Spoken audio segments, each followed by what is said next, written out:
that, you know, people don't necessarily need to go off in handcuffs. They don't need to go to jail. That you could easily just cite people, give them a court date or whatever, and move on. It's less resources. And, you know, there is real crime in this community, and I'd like to see some of that stuff dealt with, like child sex trafficking and other stuff. I'd like to see the police running active sting operations at the Lloyd Center Mall and all these malls where there's predatorial pimps looking for prey. And that is going on in this community. And I think that the police, there's not a shortage of police officers. It's where the policing is being directed and what's being done. And, you know, a lot of the problems with the police is waste. It's a waste of resources. And they shouldn't be dealing with the homeless people really too much. Like maybe the city could form a separate team that isn't like involved with Central City Concern, because they're obviously just a wing of the Portland Business Alliance and the business community, and actually do more meaningful stuff, you know?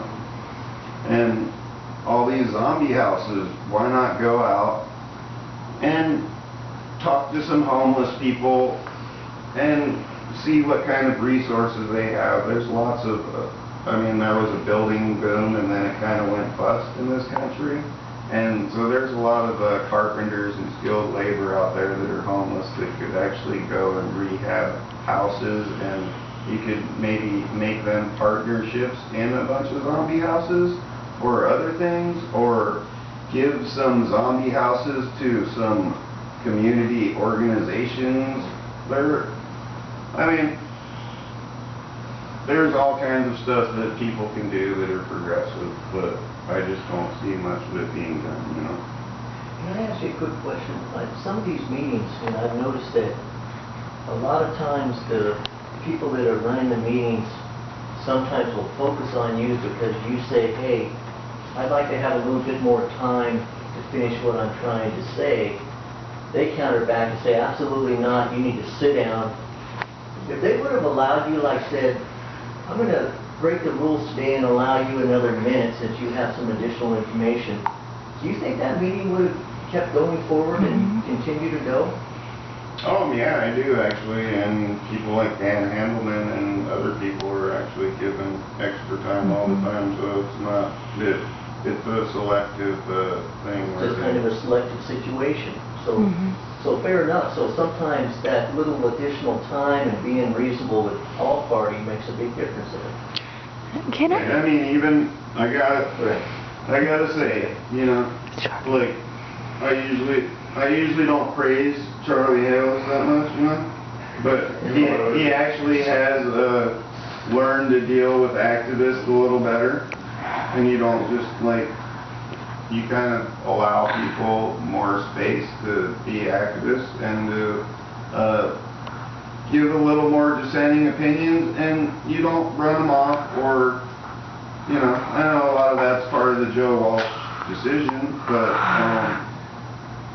basically, you know, if Kathleen Sadat would have handled the meeting even as good as Charlie Hales does, then this wouldn't have been an issue, you know? So I want to point out that I have something to say, kind of following up. One thing I noticed from observing the Barry Stoll arrest from a distance, I rewatched the footage. What I understood is that he was under the impression that he had signed up for his 3-minute speaking slot. His name was in the newspaper, his name was on the website and on the agenda. So when the security guard, Michael Cohen, approached him to sort of micromanage him, like maybe his belongings were in disarray, or however it started, it ended up moving towards an exclusion. And I have previously, I like Michael Cohen, and I feel like he likes me. Maybe he even has a little bit of a crush on me. We have some kind of way we click.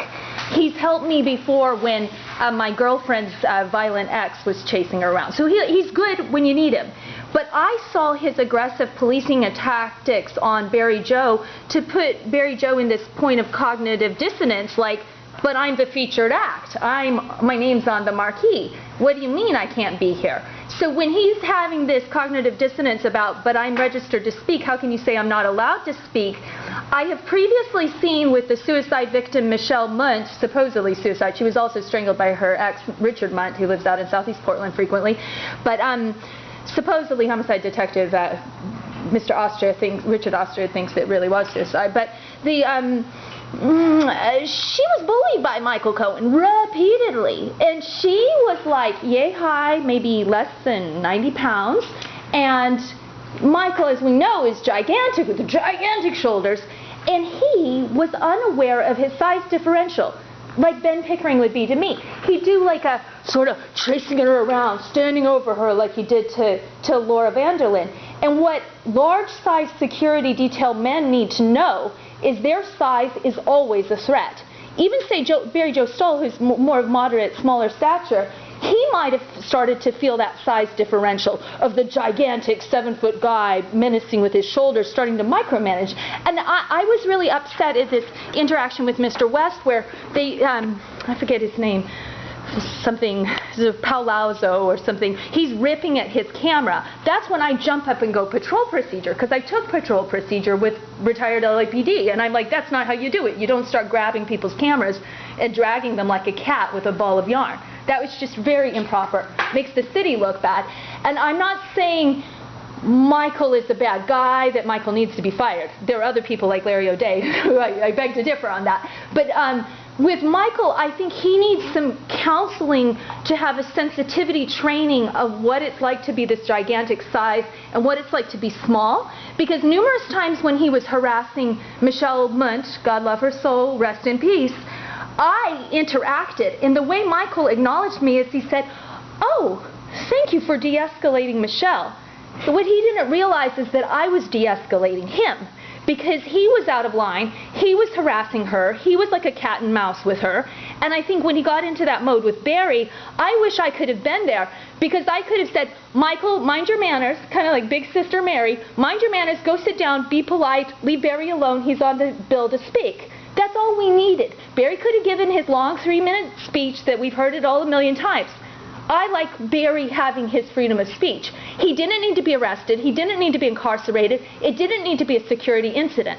If Barry is happy with helping you guys train through your training problems, maybe he'll view it as community service. But I don't think it was fair. I think it made the city look very insensitive. Maybe I'm a little foolhardy. Maybe I think I can solve everything and run straight into the fire, because that's kind of how I felt about it, is that there was just a lack of critical thinking in terms of the security incident where somebody was allowed to gaslight and punitize and harass somebody to a breaking point. Then everybody gets to say, oh, look at Barry, he's mentally ill. And I saw something different. I see that Michael bullied him to a breaking point, which was completely unprofessional, completely unnecessary, made the city look bad. And nobody looks good. It's not a win-win. So I think that kind of incident, we could have a way of smoothly, smoothing down that conflict. And I have 2 other things, which were that I want a brain injury training. I've talked to Bennett Omalu behind the concussion film with Will Smith. I want him to come to Portland and teach chronic traumatic encephalopathy. He's fabulous. And then the Brain Injury Alliance of Oregon would like to do a training with the Portland police. And I'm neighbors with her, the vice president of it. So like, she's game for that. And then also, I guess I'll be maybe dwelling on it tomorrow at my little speech for 3 minutes, but the Lindsay Hunt and Rachel Andrews cases, there are issues with women in policing. Women with neo-Nazis, women with sexual harassment, women with chain of command, women with communication styles. This terrible Rachel Andrew lawsuit involved a sexual harassment issue with male masturbation hand gestures provided by the Portland police, where the women were expected to communicate in this sign language of male masturbation, yet they were punitized and given a double standard about their participating in it. So this Rachel Andrew case, we cannot delve too deep into this. And I brought it up to Ms. Kafoury. I was very disappointed with her for whitewashing Rachel Andrews' case in terms of Mike Reese's bungling of that.